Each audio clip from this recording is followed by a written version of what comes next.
prayer, Salah. To the outside observer, it is a sequence of visible gestures. A standing, a bowing, a prostration. A rhythmic repetition of words uttered in the quiet corners of the day. Commonly, we treat prayer Salah as a religious duty, a checklist for the conscience, or a transactional plea for relief and reward.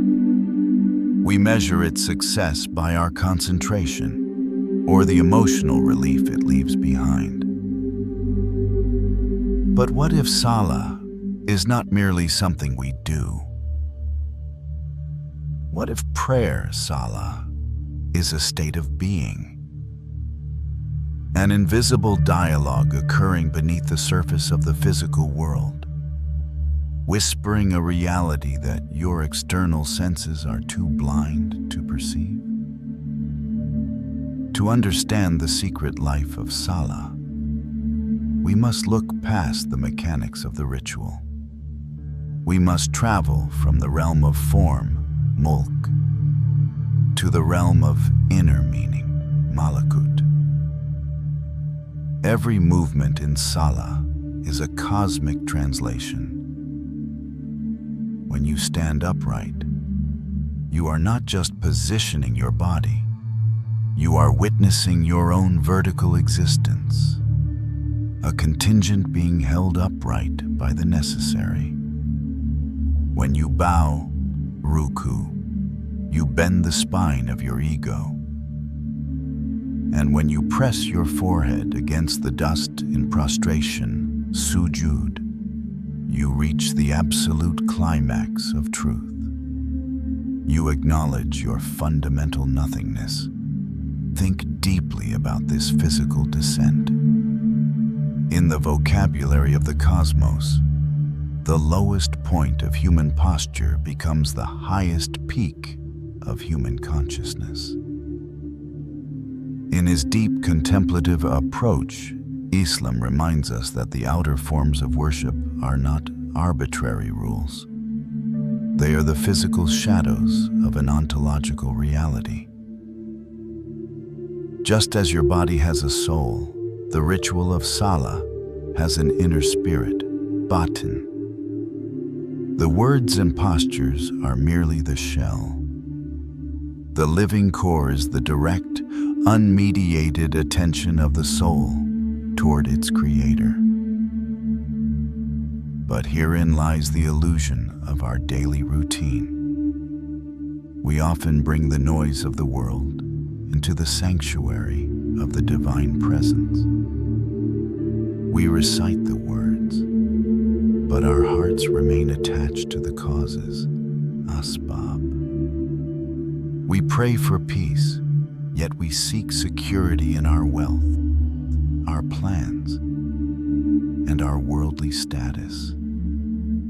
We treat Allah as a distant listener, separated from us by the vastness of the skies. When we pray with a divided heart, Salah feels like a chore, an empty echo in a hollow room. This is because we are maintaining a friction between our tongue and our actual state of being. We claim He is the greatest, Allahu Akbar. But in our hearts, the world still holds the throne. Your inner restlessness during Salah is trying to tell you that you are still worshiping the form without touching the essence.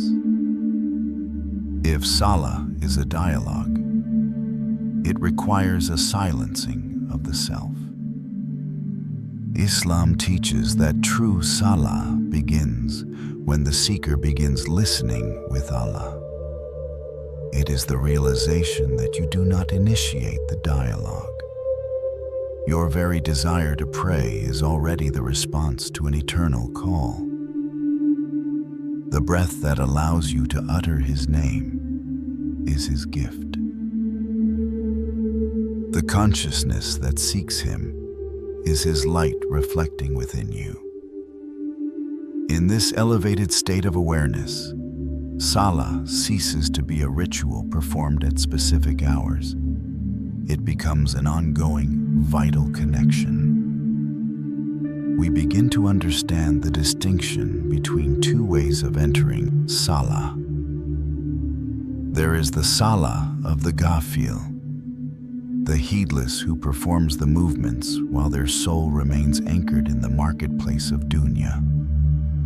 For them, Salah is a heavy garment they wish to take off.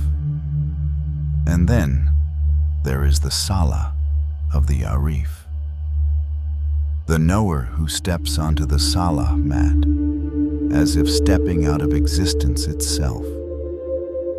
For them, Salah is a sanctuary where the illusion of independence completely dissolves. The first Salah is a duty fulfilled. The second Salah is an existential homecoming. When you say, Ayaka na'budu, you alone we worship, you are not just making a statement of theology. You are stripping the entire universe of its perceived power.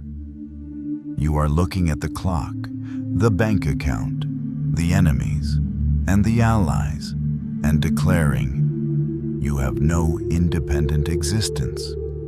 You cannot harm, and you cannot heal. Only the source remains. Contemplate this beautiful transformation. Salah does not change Allah's mind about you. It changes your reality. It aligns your fragile, contingent beam of light directly with the infinite sun. If you were a self-contained entity, Salah would be an unnecessary monologue. But because your very essence is ontological poverty, Salah is the umbilical cord of your spirit.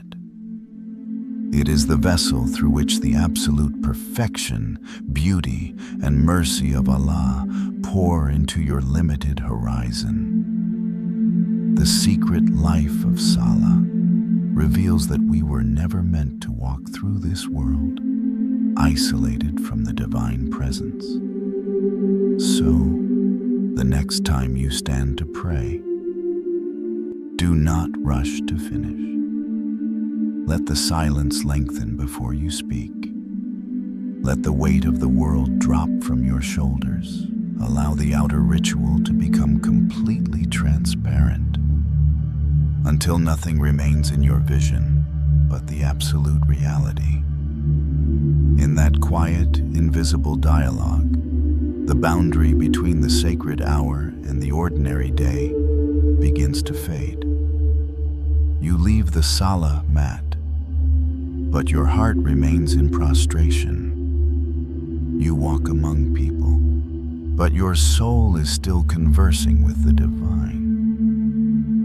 You realize, with a profound stillness, that Salah is not an escape from life, but the discovery of life itself. In that ultimate recognition, Salah is no longer just a practice. It is a bridge from the fleeting illusion of the self to the eternal embrace of the beloved.